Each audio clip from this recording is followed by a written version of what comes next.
I'm Mia, 31 years old. Even after graduating college, I've been living at home and contributing $2,000 a month to my family. My dad left us with a considerable amount of debt, so there was literally no income at home.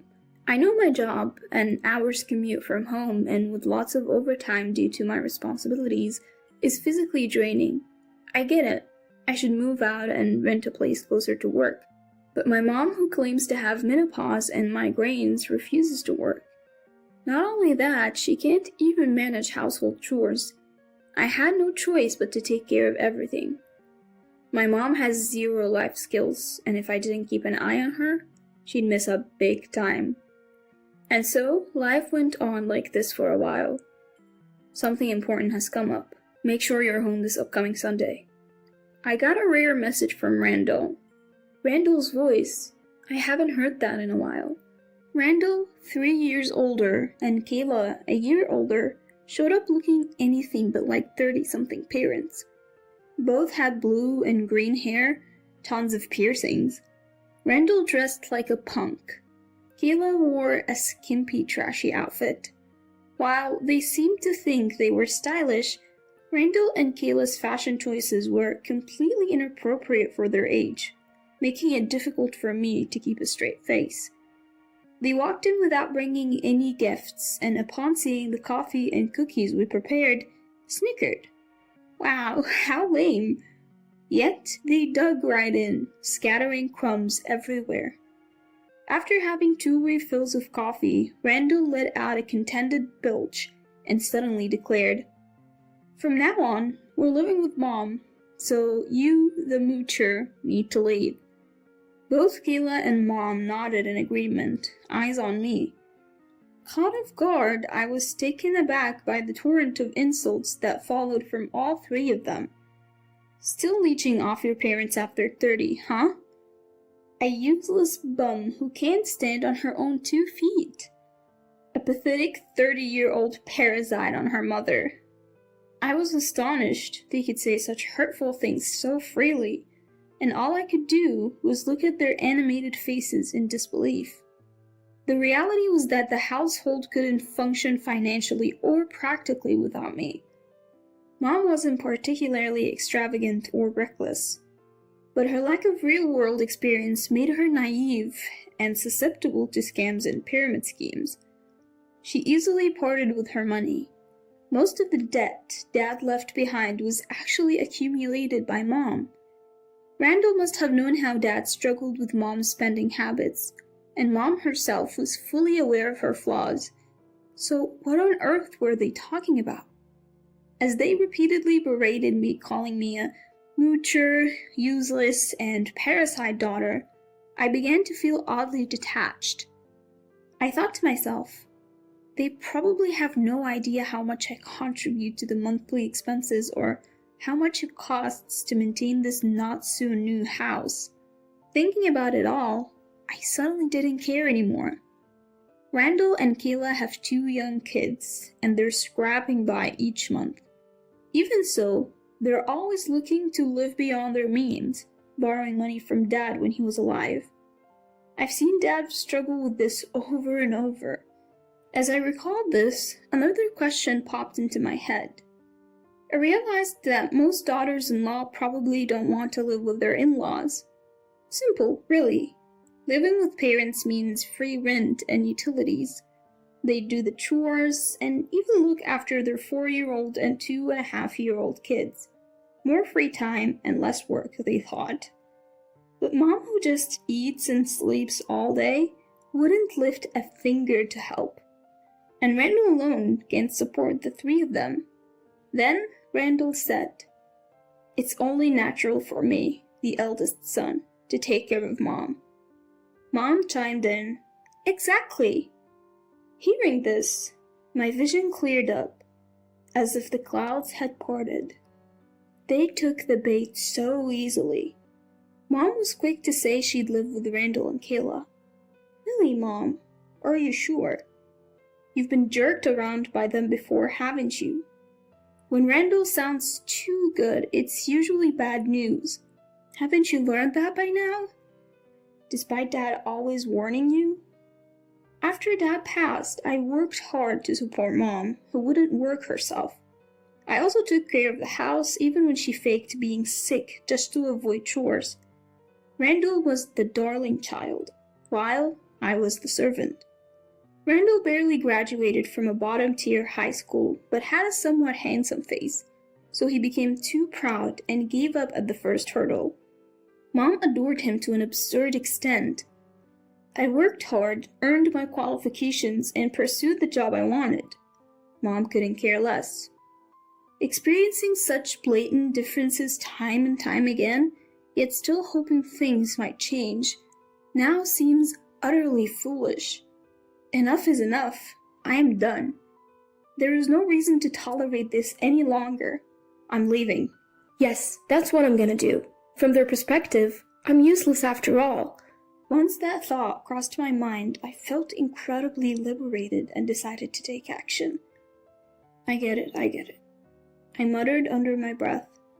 Hearing my response, "Finally, you get it." They smirked. Useless people are always slow to understand. Mom and Randall exchanged sarcastic smiles.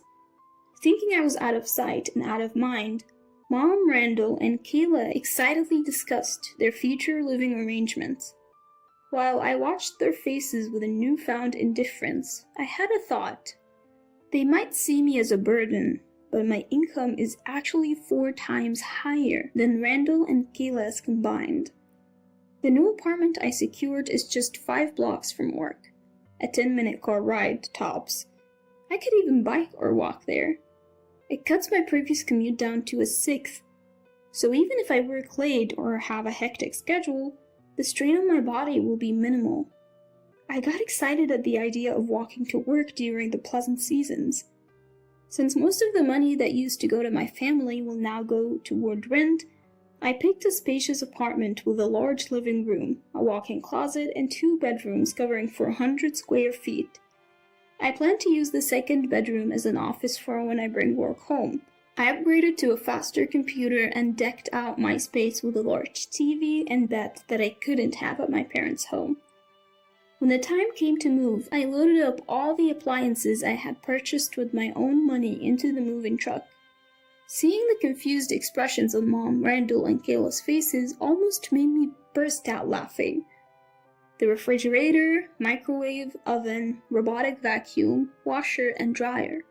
All of it was handy-picked by me from options recommended by a friend in the appliance industry to make my life easier while balancing work and chores. Why are you taking those appliances? They belong to this house! Kayla screamed hysterically. They're appliances I bought. I just left them here because I was living here. I replied with a composed smile. Kayla clenched her teeth with a cartoonish pout, glaring at me, but it didn't scare me at all. In fact, it seemed almost comedic. Leave them! We'll be in trouble without them!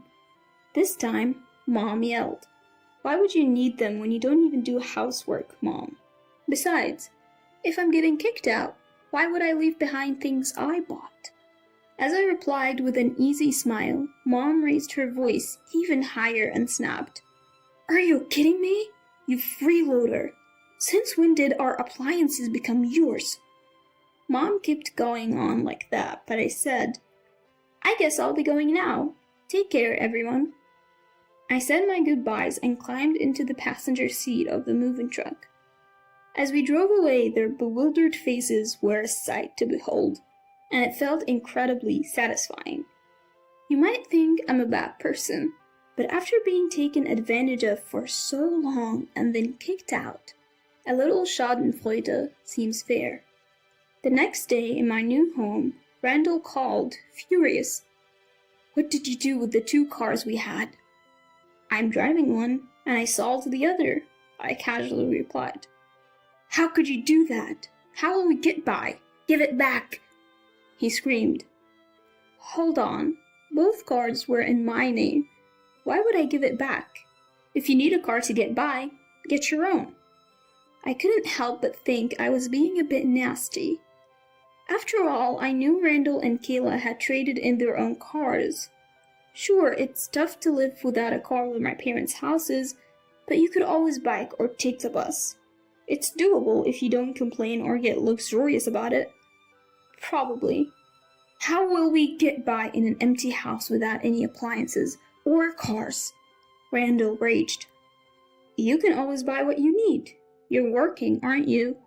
I responded and promptly hung up the phone. I didn't tell anyone my new address because I knew they'd come crying for help with other things too. In my new life, I welcomed a toy poodle, something I'd always wanted, and started living a peaceful, carefree life, just the two of us.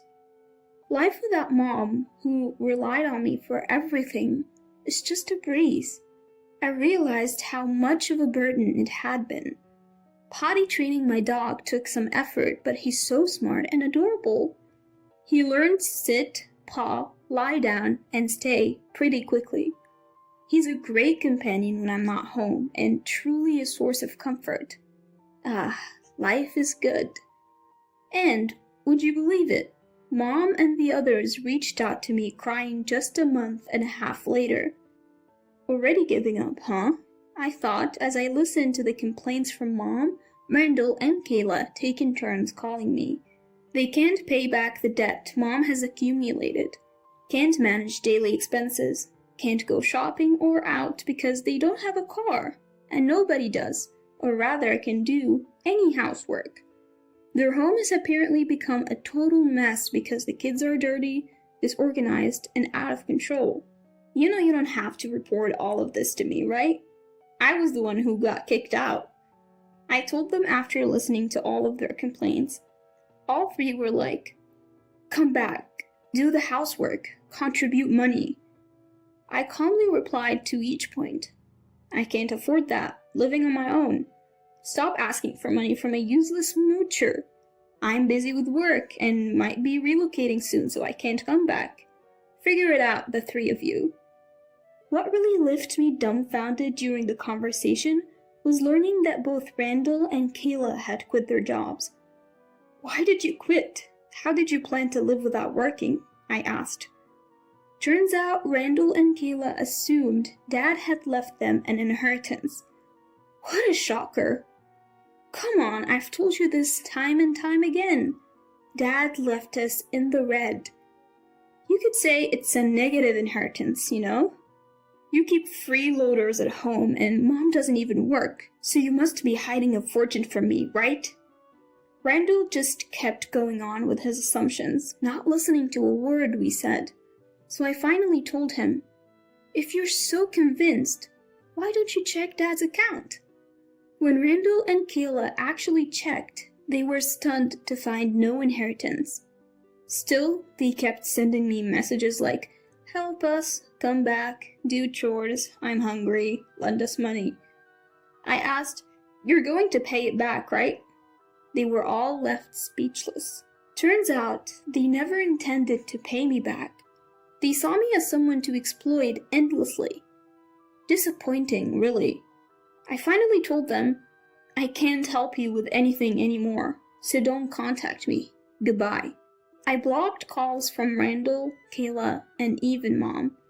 Without a car or money, I doubt they can even come to my workplace. I no longer have any connections to the life of Mom, who has debts, and two irresponsible adults who hate working and have two kids who will need more support. Although I wish they'd become better parents or grandparents for the sake of the kids. I doubt it will happen. People don't change that easily after all. I'm financially stable, but I have no intention of being exploited any longer or giving a single cent, as the love has also vanished. In fact, it looks like I'll actually be relocating for work. I'm going to be the head of a newly established branch for a new project, and might settle there long term. So I'm thinking of buying an apartment nearby. It's a bit suburban, so it looks like I'll be able to get a pretty spacious place. I'm excited! I plan to keep working hard and enjoy life, with my dog by my side.